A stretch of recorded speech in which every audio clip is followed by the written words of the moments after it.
موضوع الدرس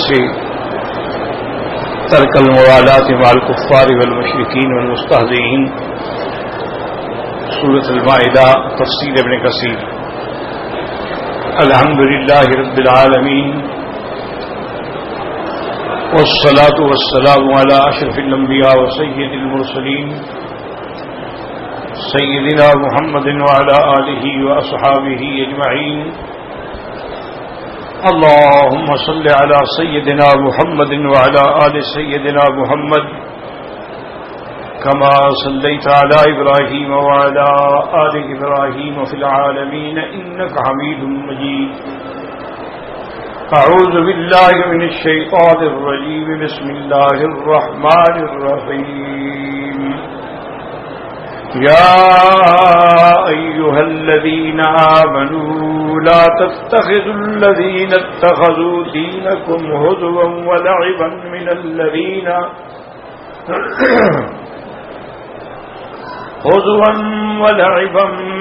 الذين أوتوا الكتاب من قبلكم والكفار أولياء واتقوا الله إن كنتم مؤمنين۔ وإذا ناديتم إلى الصلاة اتخذوها هزوا ولعبا ذلك بأنهم قوم لا يعقلون۔ قال المؤلف والمفسر رحمه الله تعالى: أدام النفع بعلومه وعلومكم في الدارين آمين، إلى أن قال: وقوله وإذا ناديتم إلى الصلاة اتخذوها هزوا ولعبا، أي وكذلك إذا أذنتم داعين إلى الصلاة التي هي أفضل الأعمال لمن يعقل ويعلم من ذوي الألباب اتخذوها أيضا هزوا ولعبا ذلك بأنهم قوم لا يعقلون۔ معانی عبادت اللہ و شرائعہ۔ اب اللہ پاک فرماتے ہیں کہ جب تم اذان کہتے ہو، نماز کی طرف بلاتے ہو اللہ کے حکم سے، اور نماز جو ہے وہ افضل الاعمال ہے، تمام اعمال بدنی میں سے سب سے افضل عبادت جو ہے وہ نماز ہے، لیکن اس کے لیے جس کو عقل ہے اور جو سمجھ رکھتا ہے، اتخذوها ایضا، وہ اذان سن کے بھی اس کو ٹھٹھا کرتے ہیں، مذاق بناتے ہیں۔ وجہ کیا ہے؟ ذالک بانہم قوم لا یعقلون، ان کو شریعت کے معانی کا اور اللہ تبارک و تعالیٰ کے شرائع اور احکام کا پتہ بھی نہیں ہے کہ نماز تو ارکان اسلام میں سے ہے، اس کا مذاق کرنا تو کفر ہے۔ وَهَذِهِ صِفَاتُ أَتْبَاعِ الشَّيْطَانِ الَّذِي إِذَا سَمِعَ الْأَذَانَ أَدْبَرَ وَلَهُ صَاصٌ نَضْرَاتٌ حَتَّى لَا يَسْمَعَ التَّأْذِينَ فَإِذَا قَضَى التَّأْذِينُ أَقْبَلَ۔ اور یہ صفت جو ہے کہ اذان کے وقت مذاق کرنا، ٹھٹھا اڑانا، بخول کرنا، یہ تو شیطان کی صفت ہے۔ کہ حدیث میں آتا ہے کہ جب اذان کی آواز آتی ہے شیطان پیٹھ دے کے بھاگتا ہے، حتیٰ کہ گویا کہ اس کے نیچے سے ہوا نکل رہی ہوتی ہے، اور جب اذان ختم ہو جاتی ہے تو پھر واپس آ جاتا ہے۔ سورہ الصلاۃ ادبرا، جب نماز کی تکبیر ہوتی ہے تو پھر پیٹھ دے کے بھاگتا ہے۔ فَإِذَا قَضَى التَّصْوِيبُ أَقْبَلَ حَتَّى يَخْطُرَ بَيْنَ الْمَرْءِ وَقَلْبِهِ، اور جب تکبیر ختم ہو جاتی ہے تو شیطان پھر لوٹ آتا ہے اور بندے کے دل میں وساوس ڈالنا شروع کرتا ہے، اس وجہ سے ڈالتے تاکہ اس کی توجہ جو ہے وہ نماز سے ہٹ جائے۔ فَيَقُولُ اذْكُرْ كَذَا اذْكُرْ كَذَا، شیطان اس کے دماغ میں ڈالتا، وہ بات یاد کرو، وہ بات یاد کرو، وہ تمہارا فلاں کام رہ گیا، اب اس کو ملنا ہے، تاکہ نماز سے توجہ جو ہے وہ ہٹ جائے۔ اور نماز تو معنی ہی یہی ہے کہ انسان قلباً و قالباً، دل سے بھی اور بدن سے بھی اللہ کی طرف متوجہ ہو. اور نماز کی تو شان یہ ہونی چاہیے کہ ہم تعبد اللہ کأنک تراہ. حضور نے فرمایا کہ جب تم نماز پڑھو تو اس انداز سے کہ گویا تم خدا کو دیکھ رہے ہو، کیونکہ اصل میں نماز جو ہے وہ معراج المؤمن ہے. تو معراج رسول صلی اللہ علیہ وسلم نے اللہ نے نماز کا ہدیہ دیا تھا. تو اب جب آدمی نماز میں کھڑا ہوتا ہے تو گویا وہ اس کو وہ معراج حاصل ہو رہا ہے. تو جیسے معراج میں حضور صلی اللہ علیہ وسلم کو تو رؤیت حاصل ہوئی، آپ نے تو اللہ کا دیدار فرمایا. ہم تو نہیں کر سکتے لیکن کأنک تراہ، گویا کے دیکھ رہے، یعنی ایسی کیفیت پیدا کرو. اور حضور نے فرمایا کہ اگر تم اس مرتبے پہ نہ پہنچ سکو فإن لم تكن تراه فإنه يراك، یہ تو یقین رکھو کہ میں نہیں دیکھ سکتا لیکن میرا مالک تو مجھے دیکھ رہا ہے.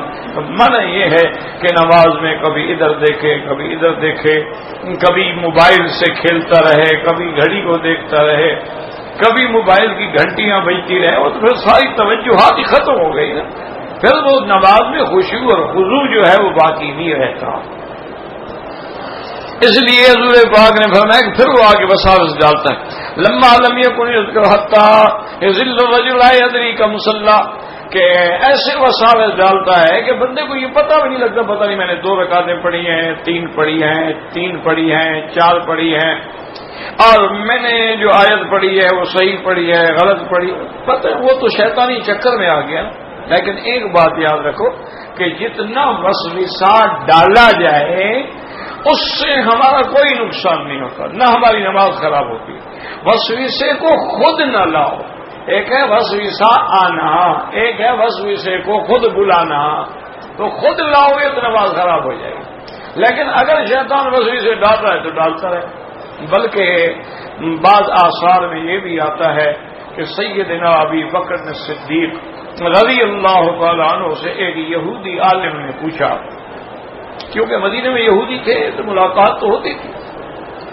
تو اس نے کہا کہ یا ابی بکر، ہمیں سمجھ نہیں آتا کہ ہم جتنی یہودی ہیں ہم بھی تو اللہ کی عبادت کرتے ہیں، وہ بھی عبادت کرتے ہیں، وہ بھی نماز پڑھتے ہیں، وہ بھی روزے رکھتے ہیں، وہ بھی تورات کی تلاوت کرتے ہیں. یہ تو نہیں کہ یہودی اب بھی کرتے ہیں. اب بھی ان کی دیوار گریا کے نام سے مشہور ہے، وہاں کھڑے ہو کے ساری رات جاگتے ہیں اور روتے ہیں. انہوں نے کہا لیکن جب ہم لوگ عبادت میں ہوتے ہیں تو ہمارے دل میں کوئی وسوسہ نہیں آتا، پوری توجہ عبادت کی طرف ہوتی ہے، پوری توجہ جو ہے وہ اللہ کے ذکر کی طرف ہوتی ہے. یہ تمہارے مسلمان کیسے ہیں کہ نماز پڑھتے ہیں تو یہ وسوسہ آ رہا ہے، حتیٰ کہ بعض کو بیوی کا خیال آ رہا ہے، بعض کو نعوذ باللہ جماع کا خیال آ رہا ہے، بعض کو نعوذ باللہ غیر محرم عورتوں کے تصور سامنے آ رہے ہیں. تو یہ تمہارے لوگوں کی عبادت کیسی ہے؟ تو سیدنا ابو بکر رضی اللہ تعالی عنہ سمجھ گئے. آپ نے فرمایا کہ مجھے ایک بات تم بتاؤ پھر میں تمہیں جواب دیتا ہوں. اس نے کہا ہاں فرمائیے.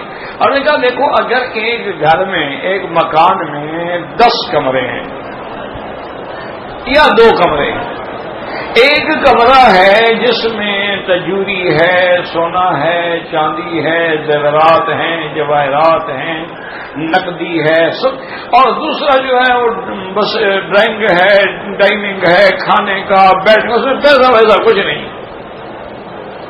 تو ڈاکو کس کمرے میں گھسنے کی کوشش کرے گا؟ کہا جی جہاں پیسہ ہے، جہاں مال ہے، خالی کمرے کو کیا کرے گا؟ کرسیاں اٹھا کے نہیں لے جائے گا نا وہ. تو وہ اسی کمرے میں گھسے گا، اسی کے تجوری کو توڑے گا جس کے اندر مال ہے. تو فرمایا میرے بھائی تمہارے اندر ایمان کی دولت ہے ہی نہیں تو شیطان کیوں محنت کرے؟ اس کو کیا پڑی ہے؟ پاگل ہو گیا ہو. اس کو پتا ہے کہ تم جہنمی ہو، تم پر تو وقت لگانے کی ضرورت ہی نہیں ہے نا. جن کے اندر دولت ایمان موجود ہے ان کو وسوسے ڈالتا ہے. تو اس لیے یہ کوئی بری بات تو نہیں. حضرت علی رضی اللہ تعالی عنہ کی خدمت میں ایک آدمی آیا. اس نے کہا کہ حضرت میں جب نماز پڑھتا ہوں تو بڑے گندے گندے خیالات آتے ہیں. فرمایا اچھا اس مرتبے کو تم پہنچ گئے ہو؟ اس نے کہا حضرت یہ مرتبہ ہے. ہاں مرتبہ تو ہے نا کہ تم اللہ کے قریب ہو رہے ہو تو شیطان تمہیں توڑنا چاہتا ہے. اگر تمہارا تعلق اللہ سے نہ جڑے شیطان کو کیا پڑی ہے؟ وہ تو فارغ ہو کے آرام سے بیٹھا ہے. تو وسوسے اسی لیے ڈال رہا ہے کہ وہ دیکھ رہا ہے کہ اس بندے کا تعلق اللہ سے جڑ رہا ہے, اس تعلق کو وہ توڑنے کی کوشش کر رہا ہے. اسی طرح بعض اولیاء اللہ نے ایک علاج لکھا ہے. ایک علاج تو یہ ہے جو حدیث میں بھی ہے الحمدللہ کہ جو آخری صورتیں ہیں نا, قل اعوذ برب الفلق قل اعوذ برب الناس, اس کو کہتے ہیں معوذتین. یہ ہر نماز کے بعد بسم اللہ پڑھ کے بسم اللہ الرحمن الرحیم قل اعوذ برب الفلق پوری صورت پڑھے, اور پھر یہ 3 دفعہ, اور اسی طرح الناس بھی 3 دفعہ بسم اللہ پڑھ کے اس کے بعد دم کر جو سارے بدن پہ پھیرتے ہیں, تو اس سے بھی شیطانی وساوس جو ہیں وہ کم ہو جاتے ہیں. اور اسی طرح آیت الکرسی جو ہے وہ بھی صبح کی نماز کے بعد اور رات کو سوتے ہوئے پڑھ کے سوئیں, تو انشاءاللہ اس سے بھی وساوس جو ہے وہ کم ہو جاتے ہیں, کیونکہ جہاں اللہ کا قرآن ہوتا ہے وہاں اللہ کی رحمت نازل ہوتی ہے. مسلمان کے لیے سکینہ ہے, اطمینان ہے, اللہ کا ذکر ہے. اور دوسرا بزرگوں نے لکھا ہے علاج جس کو کہتے ہیں نا عملی علاج, عملی یعنی پریکٹیکل طور پر جو علاج, وہ انہوں نے کہا ہے کہ تم 2 رکعت نفل پڑھ رہے ہو نا, اب شیطان نے وسوسہ ڈالنا شروع, تم 2 رکعت مزید جب سلام پھر کھڑے ہو جاؤ, پھر وسوسہ ڈالے پھر سلام پھر ایک بار پھر کھڑے ہو جاؤ, جب تک وسوسہ ڈالتا رہے تم نفلیں بڑھاتے جاؤ بڑھاتے جاؤ وہ آئندہ تمہیں وسوسہ نہیں ڈالے گا. وہ کہا کہ بھائی یہ بندہ تو چلتا نہیں ہے تو اور زیادہ بڑھ جاتا.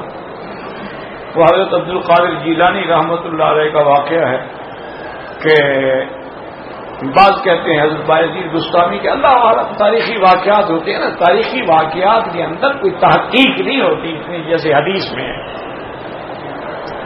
اور تاریخی واقعات جو ہوتے ہیں اس میں رتب یا غلط صحیح سب آ جاتا ہے.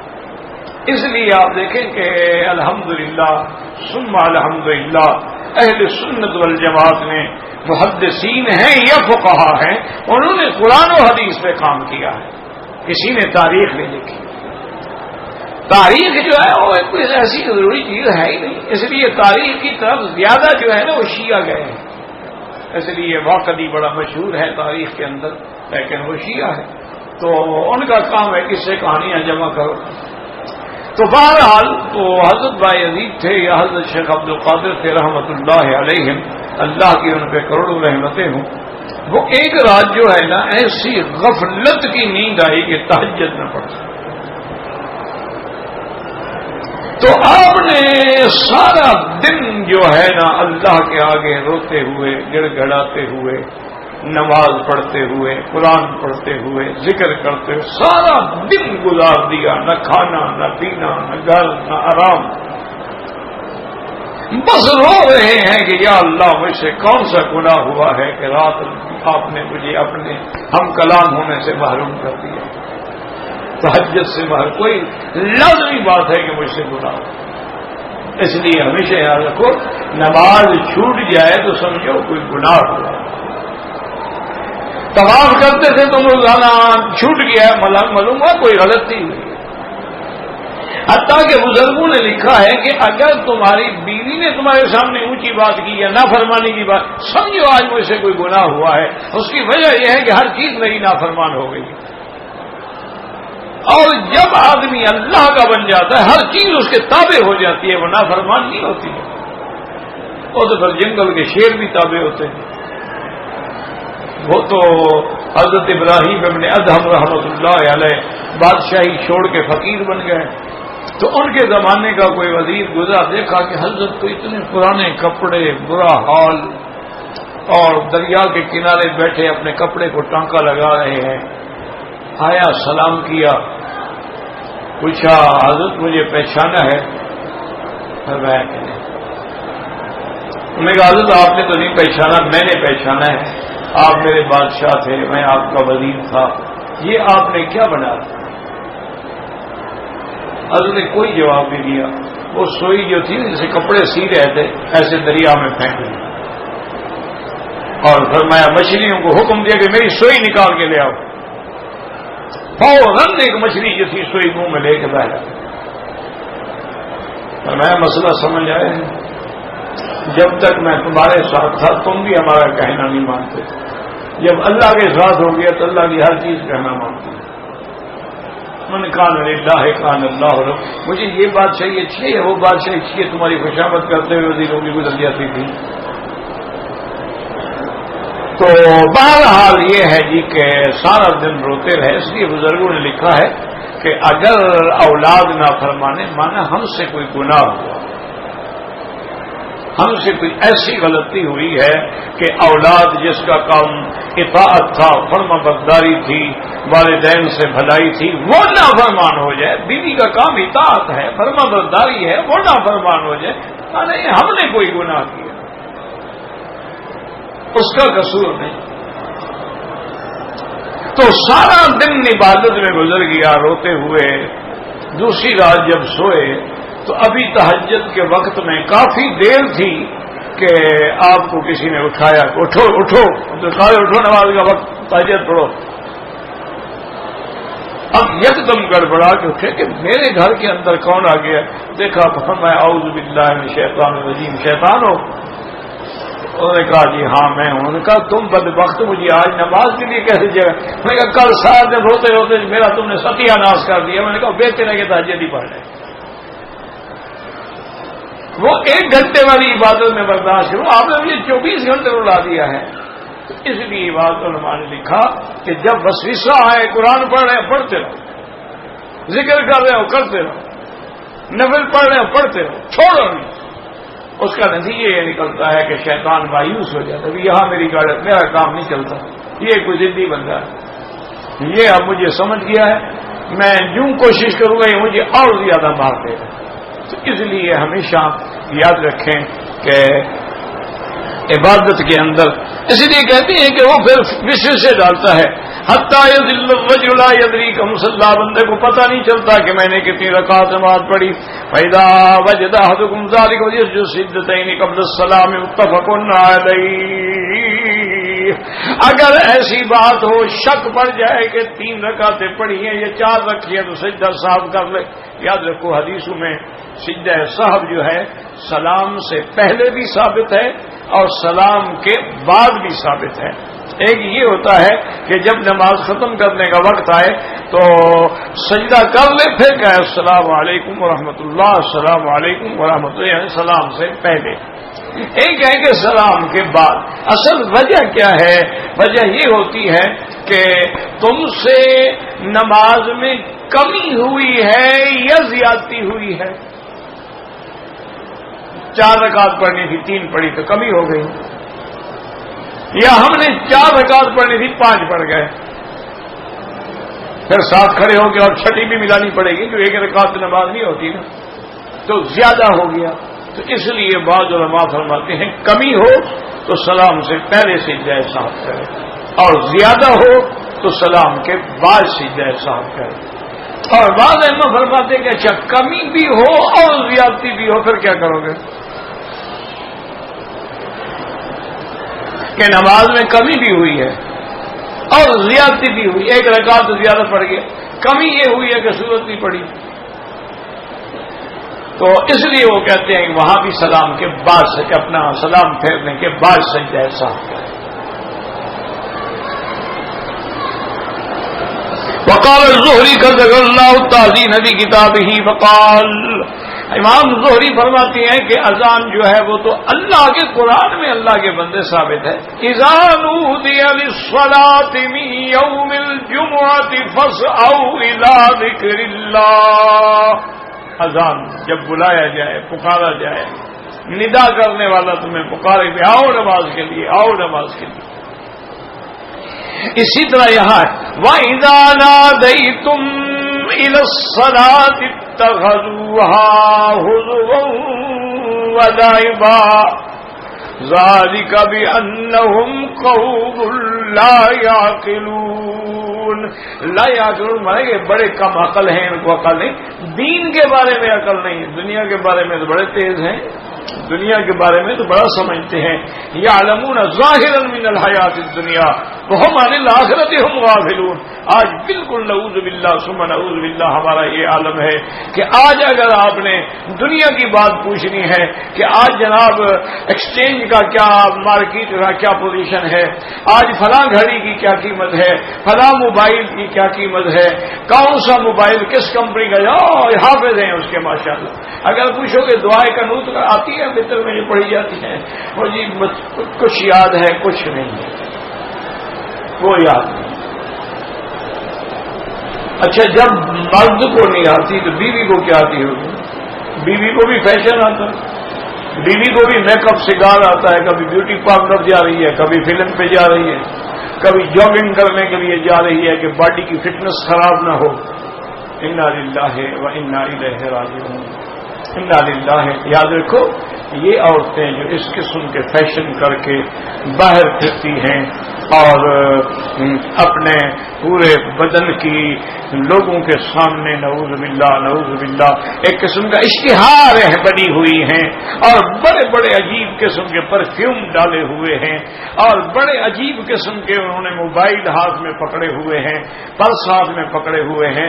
ان کے بارے میں حضور فرماتے ہیں کہ جو عورت اپنے گھر سے متبخترتن متعطرتن عطر لگا کے خوشبوئیں لگا کے بڑی اٹھلا کے ناز و انداز سے چلتی ہوئی غیر مردوں کے سامنے جائے، فرمایا فہیہ کذا و کذا، یہ زانیہ عورت. یعنی زنا حکمن نہیں، حکمن زنا یعنی عملاً تو نہیں، زنا تو نہیں کیا اس نے لیکن زانیہ کے حکم. اسی طرح حضور نے فرمایا لعن اللہ المتشبہین من الرجال والمتشبہات من النساء. اللہ ان مردوں پہ بھی لعنت کرے جو عورتوں کے کپڑے پہنتے ہیں، عورتوں کی طرح چلتے ہیں، عورتوں کی طرح کانوں میں بالے ڈالے ہوئے ہیں، گلے میں چین ڈالی ہوئی ہے، ہاتھوں میں کڑے ڈالے ہوئے ہیں. تو فرمایا ان پہ بھی اللہ کی لعنت ہو. اور جو عورتیں مردوں کی شکل میں ہیں کہ بال کٹا کے لڑکوں کی طرح بال رکھے ہوئے ہیں، اسی طرح شرٹ پہنتی ہیں، اسی طرح جین پہنتی ہیں، فرمایا ان عورتوں پر بھی اللہ کی لعنت. ویسے بہرحال ناراض نہ ہوں، میرا جو حال ہے نا ایک طالب العلم کی حیثیت سے، میرا خیال یہ ہے کہ اب کوئی عورت ہے ہی نہیں الا ماشاء اللہ. کیا مانا؟ کبھی آپ اب تم تو اپنی زبان میں بھی عورت کو عورت کہتے ہیں نا، حالانکہ عورت عربی کا لفظ ہے، یاد رکھو. ہمارے ہاں تو ہوتا ہے نا جی فلانے کی زنانی ہے، فلانے کی بیوی ہے، لیکن عورت کا یہ جی عورتیں ہیں، یہاں اس طرح عورتیں ہیں، اس طرح. یہ عورت جو ہے عربی لفظ ہے. عورت کا معنی ہوتا ہے وہ حصہ جسم جس کا چھپانا ضروری ہے. کیا مانا؟ عورت الرجل، مرد کا عورت کیا ہے؟ ناف سے لے کر گھٹنے تک، یہ عورت ہے. یعنی اگر اتنا ذرا سی بھی جگہ ننگی ہے، نماز بھی نہیں ہوگی، کچھ نہیں ہوگا. یہ ہے عورت. جیسے کہ آپ نے خود دیکھا ہوگا، میں نے کئی دفعہ دیکھا ہے، ہمارے بھائی عمرے پہ آتے ہیں، لاکھوں خرچ کرتے ہیں، احرام کی چادریں جو ہے ناف کے نیچے باندھی ہوئی ہیں، ناف اوپر نظر آ رہی ہے، تو نہ نماز ہے، نہ طواف ہے، نہ عمرہ ہے. ڈھیرے کا ثواب بھی نہیں. جب نماز پڑھنی جائز نہیں تو نماز کیسے ہوگی؟ اور بعض روایتوں میں تو یہ ہے کہ جو آدمی اپنا ننگ، اپنی شرم گاہ کسی کو دکھاتا ہے وہ لانتی ہے اور دیکھنے والا بھی لانتی ہے. اب ہم تو مجبور ہیں آگے چادر باندھے ہوئے، آگے کیا کریں؟ تو اصل مجرم تو وہ ہے نا جو عمرہ کر رہا ہے اور چادر ناف کے نیچے ہے. انا للہ و انا الیہ راجعون. یعنی ابھی تک ہمیں یہ بھی پتہ نہیں لگا کہ مرد کا بھائی یہ ناف سے لے کر گھٹنے تک اگر ذرا سا حصہ بھی نظر آ رہا ہے تو نہ نماز ہوتی ہے، نہ طواف ہوتا ہے، نہ عمرہ ہوتا ہے. اچھا عورت کو عورت کیوں کہتے کہ سر سے لے کر پاؤں تک وہ عورت ہے. کیا مانا؟ وہ چھپانے والی چیز ہے. اگر اس کے سر کے بال بھی کھلے ہیں تو طواف نہیں ہوگا، نماز نہیں ہوگی اور اللہ کی لعنت برس رہی ہے.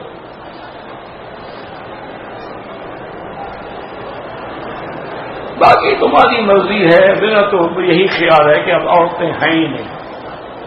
وہ ایک دفعہ ہم ہانگ کانگ میں تھے تو میرے ساتھ ایک بہت بڑے عالم تھے، میں نام نہیں لیتا، فوت ہو گئے، اللہ ان کی قبر پہ کروڑوں رحمتیں کرے، بہت ماشاءاللہ بڑا علم تھا۔ ہاں یاد بھی کریں کہ حضرت مولانا عبد المجید صاحب باب العلوم کہروڑ پکا والے، جو بہت بڑے عالم، محدث، مفسر، فقیہ اور تحفظ ختم نبوت کے عالمی امیر تھے، آج فوت ہو گئے، اللہ ان کی قبر پہ کروڑوں رحمتیں نازل فرمائے، اللہ ان کی قبر پہ کروڑوں رحمتیں نازل فرمائے، اور اللہم اغفرہ وارحمہ وتجاوز عنہ وادخلہ فی الفردوس الاعلی، اللهم بدل داره خيرا من داره، بدل اهله خيرا من اهله، اللهم لا املأ قبره من النور واجعل قبره روضة من رياض الجنة۔ بہت بڑے اسی حج میں ایک آدمی آیا تو کہا کہ مولانا عبد المجید صاحب وضو کرنا چاہتے ہیں، کیونکہ آپ کے جو ہے حمام وہ یعنی اسپیشل حمام ہے لگا ہوا خیمے کے ساتھ، وہاں رش ہے بہت زیادہ، حضرت تمہارے بزرگ ہیں، خیر حضرت تشریف لے آئے، وہاں بزرگ کے آپ بیٹھے رہے، کافی باتیں بھی ہوئی، کئی باتیں میں نے بھی ان کی خدمت میں عرض کی کہ بھی قادیانیوں کی تفسیر قرآن جو لکھی ہوئی ہے اس کا آج تک رد نہیں چھپا ہے، تو آپ تحفظ ختم نبوت کے امیر ہیں، آپ حکم کریں اپنے لوگوں کو کہ ان کا رد لکھیں اس تفسیر کا، آج تک کسی نے رد نہیں لکھا، کیا بات، بڑے خوش ہوئے تو بڑی دعائیں بھی دی، اور خاتمہ بھی سبحان اللہ، وفاق المدارس کا اجلاس تھا ملتان میں، خیر المدارس میں، اس میں حضرت نے تقریر فرمائی، تقریر سے فارغ ہو کے بیٹھے اور کہا کلمہ پڑھا اور سلام علیکم، انا للہ و انا الیہ راجعون۔ بہت بڑے عالم تھے، آپ سوچ نہیں سکتے اللہ نے ان کو کتنا علم دیا تھا، اللہ نے۔ اچھا پھر اتنے متواضع تھے، اتنے منکسر المزاج تھے کہ کوئی آدمی سمجھ نہیں سکتا تھا کہ یہ بندہ اتنا بڑا عالم بھی ہو۔ بہرحال جی وقت مقرر ہے اور حدیث بھی ہے، حضور نے فرمایا کہ سب سے پہلے علم اٹھ جائے گا۔ صحابہ نے پوچھا حضور علم کیسے اٹھ جائے؟ فرمایا کہ موت العلماء، علماء مر جائیں گے، پھر بعد میں مداری رہ جائیں گے، جو گائل گالیں گے، گلا پھاڑ پھاڑ کے لوگوں کو دھوکے دے دیں گے، علم شلم کوئی نہیں ہوگا، ولو فاضلو، خود بھی گمراہ ہوں گے، لوگوں کو بھی گمراہ کریں گے۔ آج علم اٹھتا جا رہا ہے، علماء اٹھتے جا رہے ہیں، اللہ کہتا ہے موت العالم موت العالم، ایک عالم کی موت ایسے ہے جیسے پورے عالم انسانیت پہ موت آ گئی۔ اللہ اکبر۔ تو وہ میرے ساتھ تھے وہاں ہانگ کانگ کی میں بات عرض کر رہا تھا، تو ان ساتھیوں نے پروگرام بنایا، کوئی ان کا بڑا موسٹ بیوٹیفل پوائنٹ ہے کہ وہاں لے جاتے ہیں سیر کرانے کے لیے۔ وہاں جب ہم گئے تو اتنی عورتیں تھیں، توبہ توبہ، اور پھر سب فیشنیبل،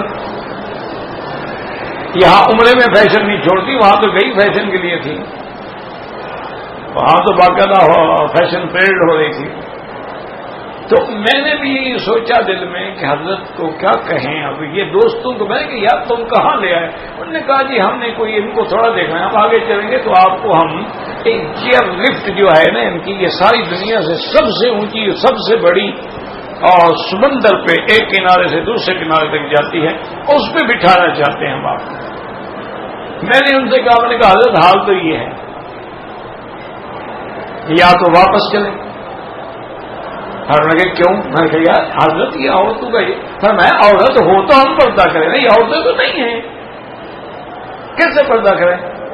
میں چلو میں ہماری فقیر تھا ایسے کام کا باریکیاں بیان کر رہے، کس بات پردہ عورت سے ہوتا ہے، ان سے ہوتا ہے، ان سے کوئی پردہ نہیں، ان نے تو اپنا عورت پن ہی کھو دیا ہے نا، یہ تو عورت رہی نہیں، پردہ کس بات کا؟ چلو چلو چلو بس نیچے اندر ڈالو اور چلو۔ پھر ہم چیئر لفٹ پہ گئے، دیکھ کے بڑے خوش ہوئے، بڑی دعائیں دی، بڑے حیران بھی ہوئے، اتنی وہ بڑی اونچی ہے نا، ساری دنیا سے اونچی ہے۔ تو بہرحال کہنے کا مقصد یہ تھا کہ ان کے بقول ہمارا حال یہی ہے کہ اب عورت نہیں ہے. عورت تو حیا والی ہوتی ہے، عورت تو پردے میں ہوتی ہے. عورت کا تو حکم ہے کہ زور سے بات بھی نہ کرو، عورت کا تو حکم ہے زور سے قرآن بھی نہ پڑھو، عورت کا حکم ہے اذان نہ دو، عورت کا حکم ہے کہ عورت کو امام نہ بناؤ، عورت کا حکم ہے کہ عورت اگلی صفوں میں نماز نہ پڑھے، عورت کا حکم ہے مرد کے آگے کھڑی نہ ہو. کیوں؟ بلکہ بعض محققین علماء جو ہیں اللہ ان کی قبروں پہ کروڑوں رحمتیں فرمائے، وہ فرماتے ہیں کہ عورت کے جسم کا پردہ نہیں، اس کے اسم کا بھی پردہ ہے کہ عورت کا نام بھی نہ لیا کرو. قرآن نے کسی عورت کا نام نہیں لیا ماں سوا بی بی مریم. سارا قرآن کھول کے پڑھ لو، جہاں کوئی لفظ آیا ہے عورت کا وَأَوْحَيْنَا إِلَىٰ أُمِّ مُوسَىٰ أَنْ أَرْضِعِيهِ، ہم نے موسیٰ علیہ السلام کی اماں کی طرف آئی بھیجی. موسیٰ علیہ السلام کی اماں نے قالت لأختہ قصیہ، موسیٰ علیہ السلام کی بہن سے کہا کہ جاؤ بھائی کو تلاش کرو. نام نہیں لیتا قرآن. امرأۃ العزیز تراود فتاہا عن نفسہ، عزیز کی عورت جیسے یوسف علیہ السلام پہ ڈورے ڈالے. قرآن نام نہیں لیتا کہ وہ کون تھی. اسی طریقے سے جتنی عورتیں آئی تھیں فقطعن ایدیہن وقلن حاش للہ، قرآن نام نہیں لیتا کسی کا. اسی طرح اذ قالت امرأۃ عمران رب انی نذرت لک ما فی بطنی، عمران کی بیوی نام نہیں لیتا قرآن پاک. قرآن نے نام نہیں لیا ہے. تو جہاں بھی ذکر آیا ہے تو اللہ تبارک صرف بی بی مریم ہے جس کا نام ہے. امرأۃ فرعون ضرب اللہ مثلا للذین کفروا امرأۃ نوح وامرأۃ لوط، امرأۃ لوط وضرب اللہ مثلا للذین آمنوا امرأۃ فرعون اذ قالت رب ابن لی عندک بیتا فی الجنہ ونجنی من فرعون وعمله ونجنی من القوم الظالمین. مریم کا نام لیا، باقی کسی کا نام نہیں لیا. حضور کی کسی بیوی کا نام نہیں لیا، حضور کی بیٹیوں کا نام نہیں لیا. محدثین نے جو روایت میں لیا ہے اس کے بغیر روایت قبول نہیں ہو سکتی، مجبوری ہے. کس نے روایت کی ہے بھائی؟ اگر وہ مجہول ہو جائے تو پتہ نہیں لگے گا نا. تو اس لیے مجبوراً روایت میں نام لینا پڑا. ان عائشہ رضی اللہ تعالی عنہا ان ام سلمہ رضی اللہ تعالی عنہا، حالانکہ بی بی پہ تہمت لگی، اللہ نے قرآن اتارا لیکن قرآن نے نام نہیں لیا. ان الذین جاؤوا بالافک عصبۃ منکم لا تحسبوه شر لکم بل هو خیر لکم، نام نہیں لیا ہے. اور مریم کا نام کیوں لیا ہے کہ حضرت عیسیٰ بغیر باپ کے پیدا ہوئے ہیں، ان کی نسبت چونکہ ماں سے ہے تو اس لیے نام لیا گیا، ورنہ ان کا بھی نہ لیتے. تو اس لیے علماء کہتے ہیں مسئلہ کیا سمجھ آیا کہ عورت کے جیسے جسم پہ پردہ ہے اسم پہ بھی پردہ ہے. کبھی عورت کو نام لے کے نہ بلایا کرو، کیونکہ بدبخت نام سنیں گے تو اسکندر بن جائیں گے. اس لیے یا بنت فلان یا امت فلان یا اخت فلان. اب دیکھیں حضرت موسیٰ علیہ السلام بیٹھے ہیں اور جن عورتوں دیکھا کہ عورتیں کھڑی ہیں، باقی لوگ اپنی بکریوں کو پانی پلا رہے ہیں اور وہ اپنی بکریوں کو روک رہی ہیں. تو آپ نے پوچھا کیا وجہ ہے، کیوں نہیں پلاتی؟ انہوں نے کہا آپ نہیں پلا سکتے. وجہ یہ ہے کہ ہم تو لڑکیاں ہیں اور یہ بڑے لوگ ہیں، زور والے لوگ ہیں، پہلے ان کی بکریوں کو پانی پلایا جائے گا، جب یہ پی کے چلے جائیں گے جو کچھ بچے گا وہ ہم پلائیں گے. اور اچھا فسقالهما ثم تولى الى الظل. آپ نے دو کنویں تھے تو ایک کنویں پہ بڑا بھاری پتھر تھا، آپ نے ایک ہاتھ سے اٹھایا ادھر کیا اور ڈول بھر بھر کے پھینک پلاؤ پانی. پانی پلایا، وہ بکریاں لے کے چلی گئیں اور حضرت موسیٰ علیہ السلام ایک درخت کے نیچے آ کے بیٹھ گئے. قال رب انی لما انزلت الی من فقیر. یا اللہ اب میں تو فقیر ہوں، تیرے دروازے میں بیٹھا ہوں، جو میرے لیے بھیج دو. اچھا جو نوجوان ہیں جن کو شوق ہے تو بعد علماء لکھا جن کی شادی نہ ہو نا یہی آیت پڑھ کے دعا مانگا کریں. میں نے کہا یہ آیت پڑھ کے دعا مانگیں تو شادی جلدی ہو جاتی ہے. دیکھیں نا حضرت موسیٰ علیہ السلام نے کہا اور فوراً شادی ہو گئی. فجاءت احداهما تمشي على استحياء قالت ان ابي يدعوك ليجزيك اجر ما قصيت لنا. ایک بی بی آئی لیکن الا استحیاء حیا سے چلتی ہوئی، یہ نہیں کہ جناب ناز نخرے سے چلتی ہوئی اور اٹھلاتی ہوئی اور اپنے ہر وجود کا انگ انگ دکھلاتی ہوئی یہ چلتی تھوڑی ہے. یہ تو ننگی لاشیں ہیں، یہ تو بدبودار لاشیں ہیں، یہ عورتیں تھوڑی ہیں. کس نے کہا ہے آپ کو کہ عورتیں ہیں؟ قرآن کہتا ہے جاءت احداهما الا استحیاء حیا کے ساتھ، آنکھیں نیچے ہیں، ادب سے چلتی آ رہی ہے اور کہتی ہے قالت ان ابی یدعوک، ہمارا باپ آپ کو بلا رہا ہے. وجہ کیا تھی کہ وہ بیویاں جلدی چلی گئی نا پانی پلا کے. تو ابا نے پوچھا تم جلدی کیسے آ گئے؟ انہوں نے کہا آج اللہ نے وہاں ایک فرشتہ بھیج دیا، اس نے ہمیں پانی پلایا ہے. انہوں نے کہا کون تھا؟ انہوں نے کہا ہم نے تو آج تک نہیں دیکھا، معلوم تو مسافر ہوتا، اپنے علاقے کا ہوتا تو ہم دیکھتے. ہمارے اچھا تو بس جاؤ، احسان کا بدلہ تو احسان ہوتا ہے.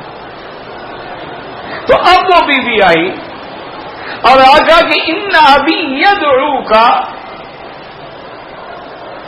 آؤ مسلمانوں قرآن پڑھا کرو. دیکھو کہتے شان والی بیٹیاں ہیں نا بات کو سمجھتی ہے. صرف یہ کہتی کہ میرا باپ بلا رہا ہے تو مسلم گھبرا جاتے، میں تو پہلے بھاگا ہوا ہوں، میں تو مفرور ہوں، یہ پتہ نہیں اس کا باپ کیوں بلا رہا ہے، تو گھبرا جاتے نا. کتنی بات ہے نا، کیونکہ ایک قتل کے جرم میں حضرت وہاں سے فرار ہوئے تھے نا. لیکن فوراً بی بی نے کامل اس لیے حکم ہے کہ آدھی بات نہ کیا کرو کہ اگلے کو کچھ سمجھ آئے کچھ نہ آئے اور اندازے میں گاتا رہے. انا ابی یدعوک لیجزیک اجر ما سقیت لنا. انہوں نے کہا ابا ہمیں اس لیے بلا رہا ہے کہ جو تم نے ہماری بکریوں کو پانی پلایا اس کا تمہیں بدلہ دے، اس لیے بلا رہا ہے، ڈرو شرو نہیں. اب میں اچھا تو مفسرین نے لکھا ہے جناب تم بھی عمرے پہ آئے ہو ماشاءاللہ، غیر محرم عورتوں کے ساتھ ایک کمرے میں رہتے ہو، کٹھے بیٹھ کے کھانا کھاتے ہو، تھوڑی بہت ہی گپ شپ بھی ہو جاتی ہے. ایسے عمرے سے نہ آیا کرو، زیادہ بہتر ہے. ایک غلطی ہم اپنے ملک میں کریں اور ایک غلطی خدا کے گھر میں کریں.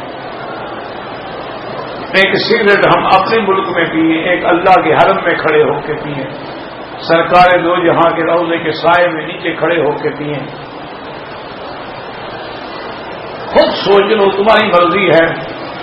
ہمارا کام تو بھائی ہم تو دین کے نام کے روٹی کھاتے ہیں نا، ہم تو دین کے سپاہی ہیں، دین کے چوکیدار ہیں، اسی وجہ سے ہمیں روٹی ملتی ہے. ہم نے تو چیخنا ہے، ہم نے تو جہاں چور دیکھنا ہے شور مچانا ہے.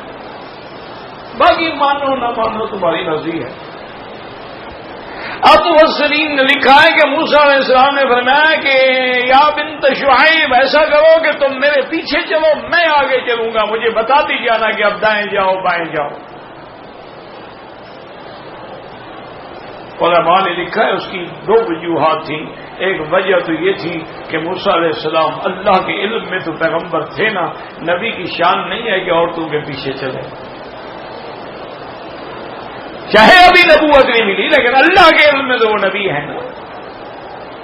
اور دوسری وجہ یہ تھی کہ اگر لڑکی آگے ہوگی ہوا چل سکتی ہے، اس کا دوپٹہ اتر سکتا ہے، بالوں پہ نظر پڑ سکتی ہے، تو وہ بہرا اس لیے میں آگے ہوں گا اور پیچھے نہ دیکھوں گا نا، مجھے پتا ہے کیا ہے، تاکہ پردہ قائم. اب جناب حضرت موسیٰ علیہ السلام آئے، فلما جاءہ وقص علیہ القصص، قصہ سنایا، ایسے بندہ میرے ہاتھ سے مر گیا، میں تو فرعون کے ملک سے نکل کے بھاگا. لا تخف، مت ڈرو، نجوت من القوم الظالمین، تم اس ظالم کے ملک سے نکل آئے ہو، اس ملک میں اس کا قانون شانون نہیں ہے. اب آگے سنو، تم بھی ان باتوں پہ غور کیا کرو. میں کوئی عالم تو نہیں ہوں، نہ عالم ہوں، نہ زاہد ہوں، نہ کوئی متقی پرہیزگار ہوں، ایک طالب العلم ہوں، لیکن انشاءاللہ کبھی کبھی تمہیں میری باتیں یاد ضرور آئیں گی۔ اللہ اکبر۔ تو ان دو میں سے قالت احداہما یا ابت استاجرہ ان خیر من استاجرت القوی الامین۔ ان دو بیٹیوں میں سے ایک نے کہا ابا جان یہ مسافر ہیں، ایک ملک چھوڑ کے ان کو رکھنے اپنے پاس ملازم، کیونکہ یہ طاقتور بھی ہے اور امانت والا بھی ہے۔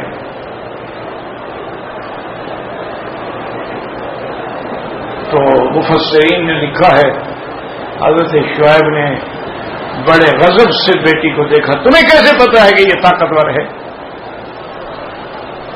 انہوں نے کہا ابا جان اتنا بڑا پتھر جو 10 آدمی نہیں اٹھا سکتے اکیلے نے اٹھا کے ادھر پھینک دیا، طاقتور ہے کہ نہیں ہے؟ انہوں نے کہا یہ تمہیں کیسے پتا ہے کہ امین ہے؟ انہوں نے کہا مجھے کہا تھا میرے پیچھے چلو آگے نا، چلو میں تمہارے بدن میں نظر ڈالنا نہیں چاہتا، اس سے بڑی امانت کیا ہوگی؟ لیکن اگلا مسئلہ سمجھو کہ جب ایک لڑکی نے غیر مرد کی تعریف کر دی فوراً حضرت شعیب آئے، انہوں نے انی اريد ان کے حق احد ابنتی ہاتین، میں ان دو لڑکیوں میں سے اپنی ایک لڑکی کے تم سے نکاح کرنا چاہتا ہوں۔ اس سے ہمیں سبق ملا کہ اگر گھر میں کوئی لڑکی ہے وہ کہے کہ فلاں کی آواز تو بڑی اچھی تھی، فلاں ماشاءاللہ شکل بڑی اچھی، سمجھو گڑبڑ ہے، کر دو نکاح، جان چھوڑو، فوراً شادی کر دو۔ علاجی شادی ہے یہ، عشق جو ہے نا جی یہ بڑی بدبخت چیز ہے، اس میں وصل ہو جائے نا خود بخود مر جاتا ہے، اور وصل نہ ہو تو عشق اور بڑھتا رہتا ہے بڑھتا رہتا ہے بڑھتا ہے۔ شفاء الغرام ایک کتاب ہے، اس نے لکھا ہے کہ عاشقوں کا علاج کیسے کیا جائے، جو عاشق ہو جائیں ان کو اس بلا سے کیسے چھڑایا جائے۔ تو نے کہا ایک علاج یہ ہے کہ اس کو اس کے ساتھ شادی کرا دو، وصال ہو جائے گا، عشق خود بخود مر جائے گا۔ وہی عشق باقی رہتا ہے جو ملے نا، وہ طرح بڑھتی رہتی ہے، چنگاری بھڑکتی رہتی ہے، جب مل گئے تو السلام علیکم غصے سے نکل گئے سارے، 15 دن کے بعد عشق جہاں سے آیا تھا گیا۔ تو اس لیے جناب دیکھیں کہ یہ قوم لا یعقلون کیوں ہیں کہ یہ دین کی باتیں نہیں سمجھتے۔ یہی حال ہمارا ہے کہ ہم دنیا کی ہر بات سمجھتے ہیں، دین کی بات نہیں سمجھتے، نماز نہیں سمجھتے، عمرہ نہیں سمجھتے، طواف نہیں سمجھتے۔ اللہ کے بندے چھوٹی سی کتابیں ہیں وہ لے لو، 5-8 دفعہ پڑھو گے سارے مسئلے ٹھیک ہو جائیں گے، کون سا مشکل بات، لیکن شوق ہی نہیں۔ ہم تو آئے ہیں نا بس پکنک کے لیے، کوئی ہم کوئی عمرہ کرنے تھوڑی آئے ہیں۔ کہتی ہے کہ عورت پاکستان میں بھی نماز جو ہے اور جمعہ جو ہے پڑھ سکتی ہے جنازہ بھی پڑھ سکتی ہے۔ معنی یہ ہے یاد رکھو کہ جمعہ کے لیے عورتوں کا گھر سے آ کے مسجد میں آنا واجب نہیں ہے، لیکن آئی ہوئی ہے تو پڑھ لے گی۔ جنازے کے لیے آنا ان پہ واجب نہیں ہے، لیکن آ گئی ہے تو پڑھے گی۔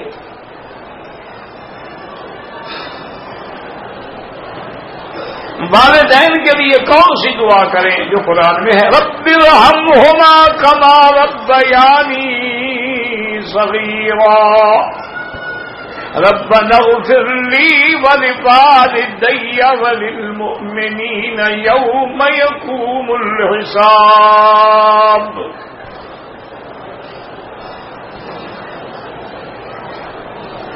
ہمارے کہتا ہے جی شہر میں اذان سے پہلے صلاۃ السلام پڑھتے ہیں، یہ ثواب نہیں بدعت ہے، اور ہر بدعت گمراہی ہے، اور ہر گمراہی کا مقام جہنم ہے۔ اگر ثواب ہوتا حضرت ابوبکر حضرت بلال چھوڑ دیتے، تم زیادہ محبت کرنے والے پیدا ہوئے ہو۔ جو سنت کے خلاف کرے گا لاکھ ہو۔ اب دیکھیں نا مثلا طواف کے 7 چکر ہے، وہ کہ نہیں جناب عبادت ہے، اللہ کا گھر ہے، میں تو 8 لگاؤں گا، تو گناہ گار ہے، مخالف ہے سنت محمد مصطفیٰ کو۔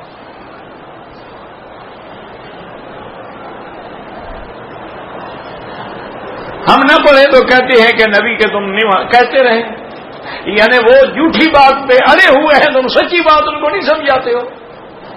ٹھنڈے دل سے سمجھاؤ کہ بابا یہ پڑھنا جو ہے کیا حدیث میں ہے، قرآن میں ہے، اور بلال نے پڑھا ہے، ابھی محذورہ نے پڑھا ہے، عبداللہ مکتوم نے پڑھا ہے، خلفائے راشدین نے پڑھا ہے، اہل بیت رسول نے پڑھا ہے، دکھاؤ۔ یہ کہ اللہ نے حکم دیا ہے نبی پہ درود پڑھو، تو یہ کہاں دیا کہ اذان سے پہلے پڑھو؟ ایسی آیتیں سنا کے لوگوں کو دھوکہ دیتے ہیں۔ ہمارے قریبی رشتہ دار نے بیوی کو 3 طلاق دے دی، 3 یا 4 سال کے بعد حلالے کے بغیر نکاح کر لیا، بالکل حرام، ائمہ 4 کے نزدیک حرام ہے۔ بعض علماء اہل حدیث فتویٰ دیتے ہیں تو ان سے فتویٰ لے لو، تم جانو، لیکن ائمہ 4 کے نزدیک 3 ہوتی ہیں، اور وہ دوبارہ پہلے خاوند کے پاس نہیں آ سکتی جب تک حلالہ نہ ہو۔ اللہ بھی تو ہر جگہ موجود ہے، کس نے کہا ہے آپ کو کہ ہر جگہ موجود ہے؟ نہیں، کس نے کہا ہے؟ ہر جگہ موجود کا معنی وَهُوَ مَعَكُمْ أَيْنَمَا كُنتُمْ، معیت علم ہے، یہ معنی نہیں کہ اللہ ہمارے ساتھ ہے۔ وَنَحْنُ أَقْرَبُ إِلَيْهِ مِنْ حَبْلِ الْوَرِيدِ، ہم تیری شاخ سے بھی، اس کا معنی یہ تھوڑا کہ اللہ میں شاخ کے اندر بیٹھا ہوا ہے۔ جب ہر چیز اللہ کے علم میں ہے تو گویا ہمارے ساتھ ہے۔ یہ معنی قرآن میں وہی اننی معکما، اللہ نے فرمایا موسیٰ ہارون جاؤ فرعون کے مقابلے، میں تم دونوں کے ساتھ ہوں۔ کیسے ساتھ؟ فرمایا اسمع و ارا، میں تم کی باتیں بھی سن رہا ہوں، دیکھ بھی رہا ہوں، اس لیے ساتھ ہوں۔ یہ کس نے کہا آپ کو خدا ہر جگہ ہوتا ہے؟ میری والدہ بیمار ہیں، کچھ نہیں کھاتی ہیں، اللہ شفا دے۔ جب زمزم موجود ہے تو اور مولوی کا وظیفہ زیادہ اثر کرے گا۔ خانہ کعبہ کے اوپر جو چڑیا اڑ رہی ہیں وہ ابابیل ہیں، تم نے پکڑ کے لے جانی ہے اپنے ملک میں۔ تحقیق کی کیا ضرورت پڑ گئی آپ کو؟ وہ ابابیل پرندے تھے جو جدے کی طرف سے اللہ نے سمندر سے بھیجے تھے، اور وہ ابرہہ کے لشکر کو تباہ کرنے کے بعد واپس چلے گئے۔ ان کی تو نہ نسل ہے، نہ اولاد ہے، نہ یہ ابابیل ہے۔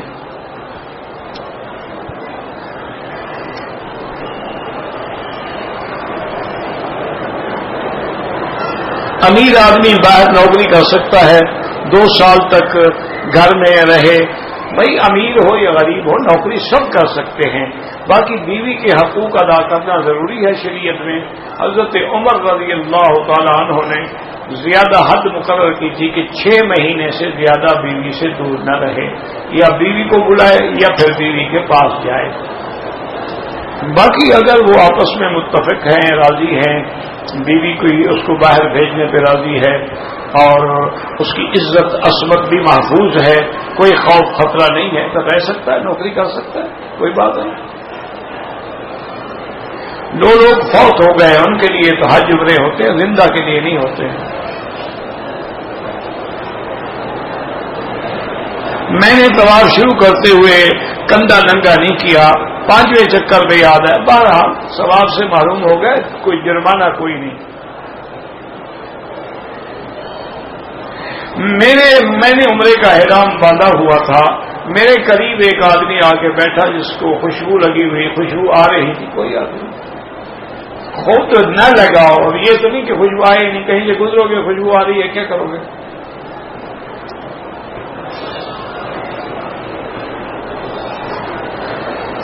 طواف کے دوران میں عورت کا رش بہت ہے، جسم لگ جاتا ہے، نظر کی حفاظت کرنی مشکل ہے، طواف نہ کرو، نفلی عبادت ہے۔ غیر محرم عورت کو جسم لگانا حرام ہے، اس کو دیکھنا حرام ہے، نہ کرو طواف، قرآن پڑھتے رہو کعبے کے سامنے بیٹھ کے۔ جنازے میں 1 سلام کہیں تو جائز ہے اور 2 کہیں تو جائز ہے، یہ کوئی جھگڑے کی بات تو ہے نہیں۔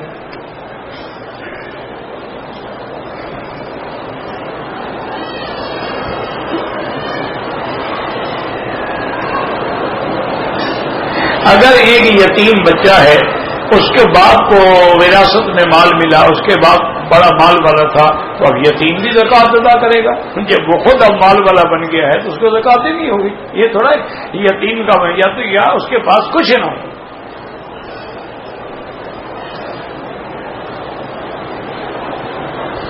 اللہ سے ہونے کا یقین ہو اور مخلوق سے نہ ہونے کا یقین ہو، بالکل ٹھیک ہے. مخلوق کچھ نہیں دے سکتی، جو دیتا ہے وہی دیتا ہے.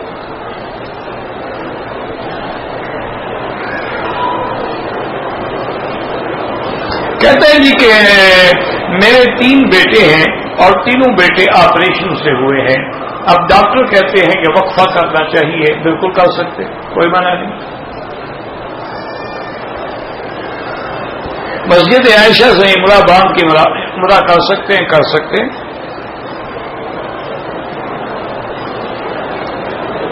قرآن ریکارڈ میں سنیں، کوئی حرج نہیں. ایصال ثواب قرآن پڑھ کے ثواب بھیجیں، خیرات کر کے، بالکل جائز ہے. اگر فجر کی جماعت کھڑی ہو گئی ہے، ہم نے 2 رکعتیں نہیں پڑھی تو جماعت میں مل جاؤ، نماز پڑھ لو. وہ 2 رکعت سنت جو ہے سورج نکلنے کے بعد پڑھیں. مجبوری ہو تو فجر کی نماز کے فوراً بعد بھی پڑھ سکتے ہیں. حضور کے نام پہ انگوٹھا چومنا جو ہے بالکل بدعت ہے، خالص بدعت ہے، گناہ ہے، گمراہی ہے. حضور کا نام آئے تو درود شریف پڑھا کر. حضرت خضر حیات ہے، مجھے ملے تو ہے نہیں، اللہ عالم. بہرحال دلائل یہی ہے کہ وہ حیات نہیں ہے. اگر حیات ہوتے تو حضور پاک کی خدمت میں حاضر ہو کے حضور کی بیعت کرتے.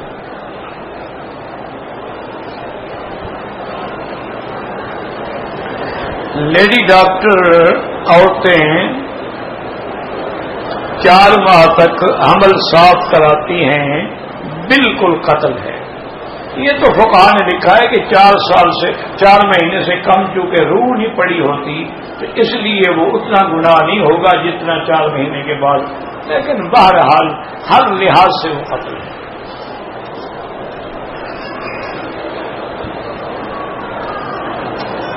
جو لوگ پاکستان میں تعزیہ پتہ نہیں کیا کرایہ دگنا وصول کرتے ہیں، پتہ نہیں کیا کرتا ہے. بہرحال آپ کی مرضی، نہ لیں آپ. بس اگر وہ کرایہ زیادہ مانگتا ہے تو چھوڑ دو، نہ لو. جہاں سستا ملے وہاں لے دو. حرم کے اندر بھی نمازی کے آگے نہ گزرو. مجبوری ہو تو سجدے کی جگہ سے دور ہو کے گزرو. عمرے کے بعد حج فرض نہیں ہوتا، اور ویسے یہاں تو فرض ویسے نہیں ہو سکتا. تم غیر قانونی رہ نہیں سکتے ہو، ویزا ختم جاؤ ورنہ پکڑ کے جیل ڈال دیں گے. تو حج کیسے فرض ہو گیا؟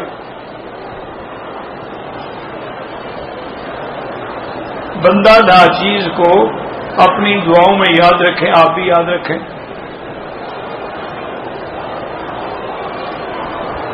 میری دل کی خواہش تھی کہ آپ سے ملاقات ہو.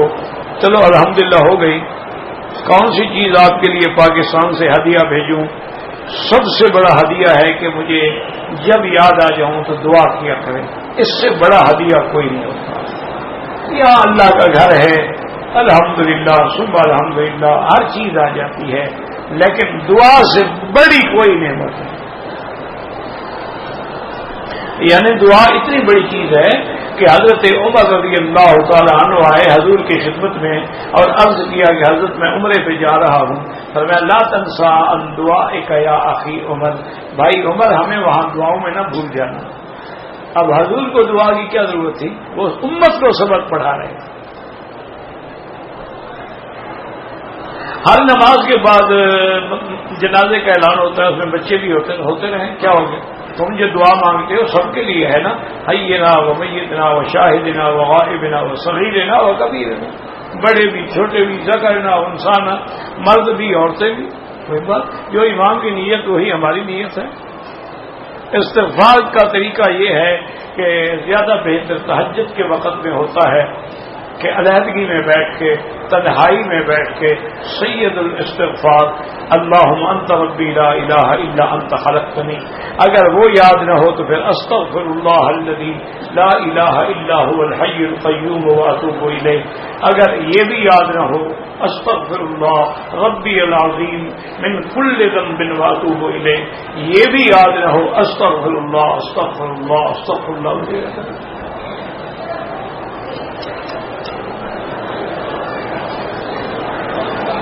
جو اللہ اور حضور کی اطاعت کریں گے ان لوگوں کے ساتھ ہو جائیں گے انبیاء، صدیقین، شہداء، صالحین. کیا اللہ کرے کہ اللہ ہمیں بھی ان کے ساتھ شامل کر لے. اللہم انا نسألک الفوز فی القضاء ومنازل الشہداء ومرافقۃ الانبیاء. نفس کیا چیز ہے؟ روح کو نفس کہتے ہیں. اللہ یتوفی الانفس حین موتہا.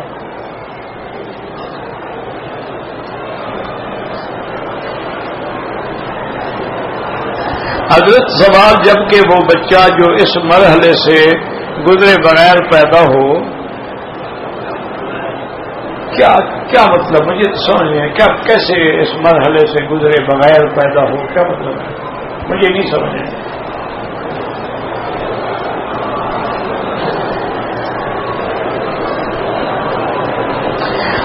روضہ مبارک کے سامنے کھڑے ہو کر جو آدمی وما انت بمسمع من فی القبور، تو آپ ان کو نہیں سنا سکتے، اللہ تو سنا سکتا ہے. تو اللہ اپنے نبی کو سناتے ہیں. اس لیے حضور نے فرمایا کہ ما من مسلم یسلم علیہ، جو مسلمان میرے روضے پہ آ کے مجھ پہ سلام پڑھتا ہے تو میں اس کو سلام سنتا ہوں، اور ایک حدیث میں ہے کہ میں اس کے سلام کا جواب بھی دیتا ہوں. وہ جو آپ آیت پڑھیں نا وما انت بمسمع، آپ مردوں کو نہیں سنا سکتے. مانا کیا ہے کہ کافر مردہ ہیں، ان کو آپ مسلمان نہیں کر سکتے. اس سے مراد قبر والے مردے نہیں ہیں. سارے قرآن میں جہاں لفظ ہے اس سے مراد زندہ اور یعنی کافر اور مسلمان مراد ہے. اگر اللہ تو سنا سکتا ہے نا کہ حضور خود بدر کے کنویں پہ کھڑے ہیں اور کافر مرے ہوئے پڑے ہیں، ابو جہل مرا ہوا پڑا ہے، اور فرما رہے حل انت وجدتم ما وعد ربکم حقا. تو حضرت عمر نے کہا یا رسول اللہ یہ قریب بدر میں پڑے ہیں، یہ کتے گل گئے سڑ گئے، ان کو بل انہم اسمع منکم، تم سے بھی زیادہ سن رہے ہیں.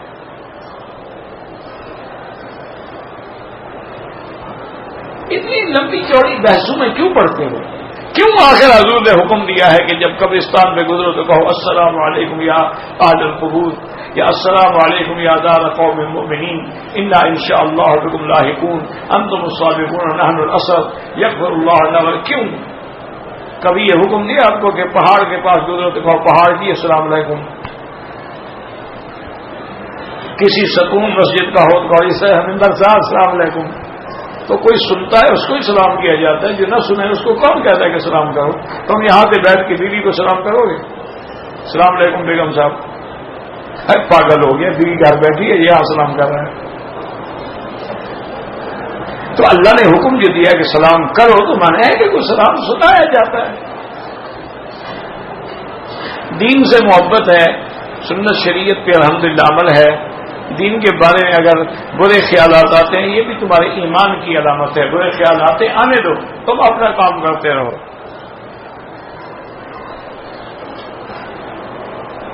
اگر نیند گہری ہو یا ہلکی، میرا بھائی اگر تو بیٹھے بیٹھے نیند آئے تو وضو نہیں ٹوٹتا، ٹیک لگا کے نیند آ جائے ہلکی ہو یا گہری وضو ٹوٹ جاتا ہے.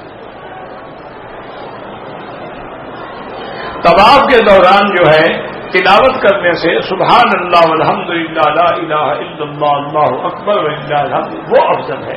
اگر قرآن پڑھنا افضل ہوتا تو حضور پاک کے لیے وہ مشکل تھی. آپ تو ہر چکر میں چاہتے تو قرآن ختم کر دیتے، لیکن حضور نے وہ پڑھا کہ امت کو آسانی ہو. جو قرآن پڑھے ہوئے نہیں ہوں گے وہ تو روتے رہیں گے یار ہم نے تو تباہ کیا کیا، ہمیں تو قرآن آتا نہیں. اللہ نے فرمایا کہ وہ پڑھو سبحان اللہ الحمدللہ. یہ تو ہر کسی کو آ جاتا ہے، ویسے قرآن پڑھو جائز ہے. قادیانی اور حافظیوں سے لین دین تو سب سے ہو سکتا ہے. لین دین کوئی بات نہیں، تعلق نہ ہو، محبت نہ ہو، مودت نہ ہو.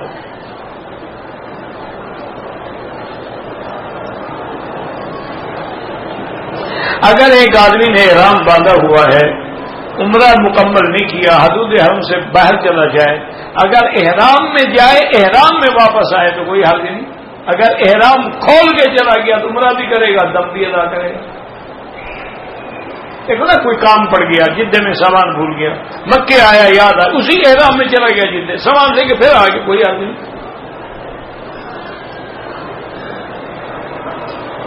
میری بیٹی پہ جادو اور جنات کا اثر ہے.